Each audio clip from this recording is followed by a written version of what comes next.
Hello, I am Editor Than Mai. I will provide you with the latest information of the day. Xi, Putin, and Kim gather at Beijing landmark for a grand military parade. Chinese leader Xi Jinping, speaking before a military parade to mark the 80th anniversary of the end of World War II, said Wednesday that humanity today must choose between peace and war, and between dialogue and confrontation. Xi started a brief address by remembering the victims of the war and called for eradication of the roots of war.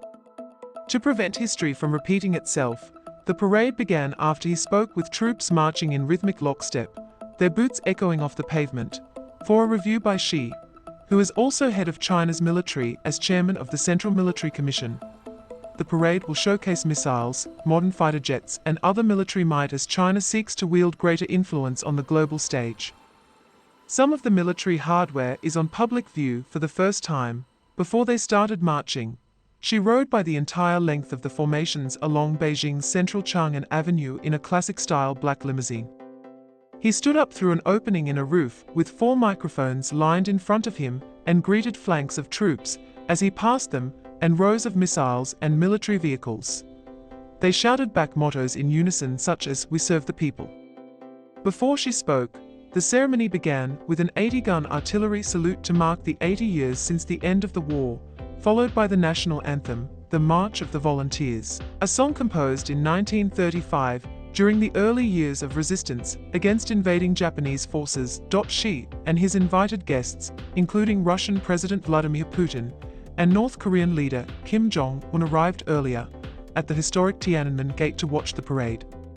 Xi shook hands individually with guests on a red carpet before they climbed the stairs up to the viewing platform overlooking Tiananmen Square. Putin and Kim flanked Xi as they made their way to the platform. They paused to shake hands with 5 World War II veterans, some older than 100. Domestically, the commemoration of the anniversary is a way to show how far China has come. China was a major front in the war, a fact often overlooked in accounts that focus more on the fight for Europe and US naval battles in the Pacific. A Japanese invasion before the war and the conflict itself killed millions of Chinese people.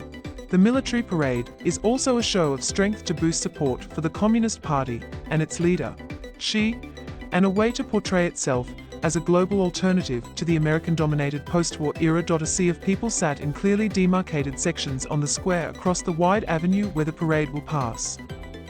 They waved small red flags as choirs sang patriotic songs including "Defend the Yellow River" and "No New China Without the Communist Party of China."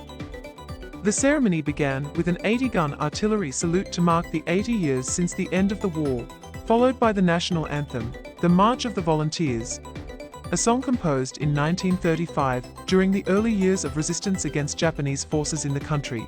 Please like and subscribe to wait for the next information. Goodbye and see you again.